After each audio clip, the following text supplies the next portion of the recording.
उत्तर प्रदेश सरकार दे रही है युवाओं को बड़ा तोहफा। हर महीने खाते में आएंगे 40,000 रुपए। मुफ्त में मिलेगा घर और अन्य सुविधाएं। हमारे साथ जानिए यूपी सरकार की योजना से जुड़ा पूरा अपडेट और उठा लीजिए लाभ। उत्तर प्रदेश सरकार युवाओं के लिए एक ऐसा तोहफा लेकर आई है जो युवाओं के जीवन की हर समस्या का अंत कर देगी। इसमें युवाओं को हर महीने 40,000 से लेकर 1 लाख तक की रकम मिलेगी। इतना ही नहीं, सरकार के इस प्लान के द्वारा उनका घर भी दिया जाएगा। इसलिए अगर आप या आपका कोई मिलने वाला किसी रोजगार की तलाश कर रहा है तो बिल्कुल निश्चिंत हो जाइए और खबर को ध्यान से सुनिए और समझिए।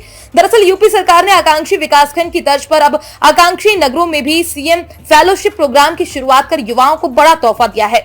यूपी सरकार की इसी योजना के तहत नगरीय विकास विभाग ने 4 दिसंबर से सीएम फेलोशिप प्रोग्राम के लिए ऑनलाइन पंजीकरण की शुरुआत कर दी है। इसमें 40 साल तक के युवा इस फेलोशिप के लिए आवेदन कर लाभ उठा सकते हैं और जिसको भी इस आवेदन के बाद चुना जाएगा उसको 40,000 रुपए महीना और एक टैबलेट दिया जाएगा। साथ ही उन्हें आवास की सुविधा भी दिए जाने की बात कही जा रही है। वैसे फिलहाल इस तरह की योजना को शुरू करने वाला उत्तर प्रदेश पहला राज्य बना है। सरकार की इस पहल के साथ ही उत्तर प्रदेश देश का पहला राज्य बन गया है जो युवाओं और नागरिकों को नगरीय विकास योजना प्रबंधन और मॉनिटरिंग में सक्रिय भागीदार बनाने का मौका दे रहा है। योगी कैबिनेट ने हाल ही में 20,000 से 1 लाख तक की आबादी वाले 100 छोटे शहरों में मूलभूत शहरी विकास, शिक्षा, स्वास्थ्य, सामाजिक संरचना के क्षेत्र में सुधार करते हुए रोजगार के नए अवसरों के सर्जन के लिए आकांक्षी नगर योजना को मंजूरी दी है। अब ऐसे में यह भी समझ लीजिए कि अगर आपको इस योजना के तहत आवेदन करना है तो आपके पास कौन कौन सी योग्यताएं होनी अनिवार्य होती हैं।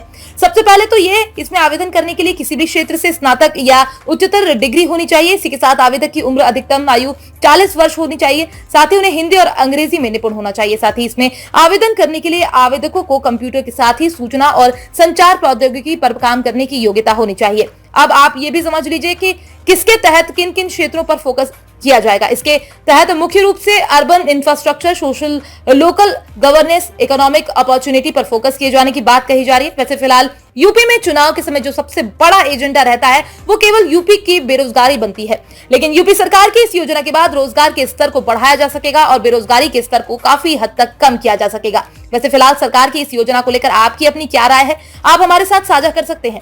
सरकार इस तरह के कई अन्य योजनाओं के द्वारा भी उत्तर प्रदेश में युवाओं और अन्य लोगों को रोजगार प्रदान करने का काम कर रही है, जिसमें किसी योजना के द्वारा युवाओं को अच्छा खासा लोन दिया जा रहा है ताकि वो अपना खुद का रोजगार शुरू कर सकें। अब इनमें से आप सरकार की किस योजना का लाभ उठा रहे हैं या आप हमें कमेंट में लिखकर बता सकते हैं। इतना ही नहीं, सरकार बच्चों की विशेष शिक्षा के लिए भी विशेष प्रयास कर रही है ताकि युवाओं को विशेष कौशल से लैस किया जा सकेगा और युवाओं को उनकी योग्यता के अनुसार काम दिया जा सके। सरकार की यही योजना कई लिहाज से सार्थक साबित हो रही है। सबसे पहला तो यही है कि इन योजनाओं के द्वारा भारत के भविष्य को नई उड़ान मिल रही है। Bureau report, PDN news.